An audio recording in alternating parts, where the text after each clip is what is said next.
Hi, I'm Trixie Simons, and in this video I'm going to show you how to do a blanket stitch. Now traditionally blanket stitch was used to sew around blankets, so I guess that's why it's called a blanket stitch. You can use it to sew around a softie, but the Zenkies prefer a running stitch because they say it's easy to sew and much quicker, and you can also use it as a decorative stitch for things like eyelashes or claws. Okay, let's start. I'll show you how to do the stitch. So the first thing you can see, I've drawn this line. I've used a Staedtler wax pencil to draw the line. It's really good because it's a nice clear line and it's very easy to rub off.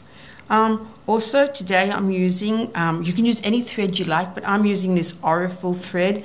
It's a size 12, which means it's slightly thicker than ordinary sewing cotton, but it means it's still thin enough to thread through a small needle, and this is one of my favorite needles. It's actually called a chenille. It's a number 24, and this one's made by Clover, and it's nice and small, which is easy for kids. And I like to double the thread because then I can knot the ends and the needle doesn't pull off the thread.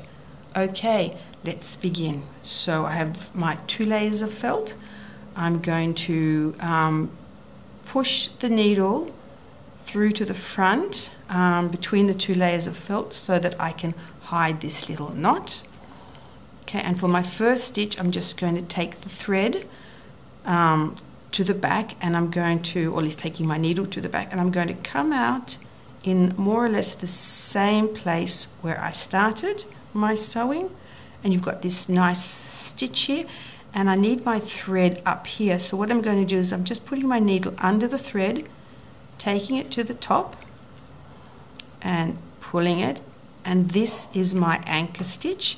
Now we're ready to do the blanket stitch, and to do that I'm just going to go about 1/4 of an inch along my line, and I'm going to put the thread under the needle, pull the needle through, and there you have your first blanket stitch. And again, I'm going to go about 1/4 of an inch along that line, needle through, thread under the needle, and pull through.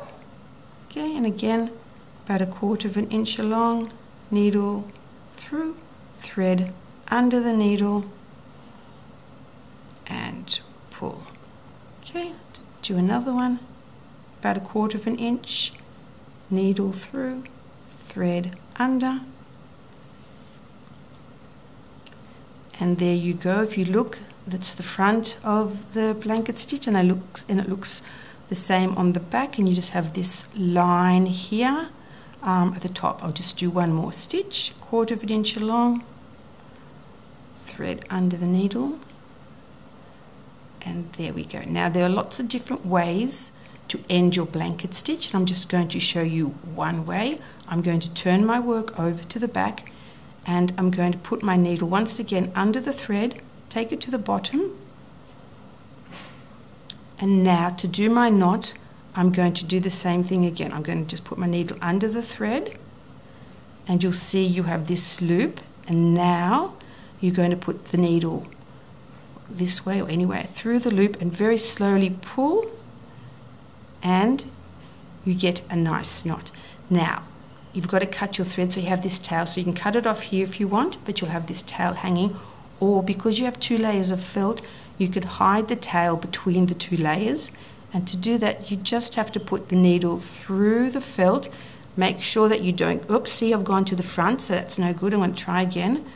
Through the felt in between, it's not at the front, and then just pull it up anywhere. Then you're going to cut the thread. So now if you look, you don't have a tail at the front or a tail at the back. Now, if you'd like to know how to do any more stitches, you can leave a note in the comment or have a look at my YouTube tutorials where I've got lots of other stitches. You can find me over at Sew with Softie on Instagram and on my blog, and if you have any questions or comments, leave them in below, and don't forget to subscribe to my channel. Bye.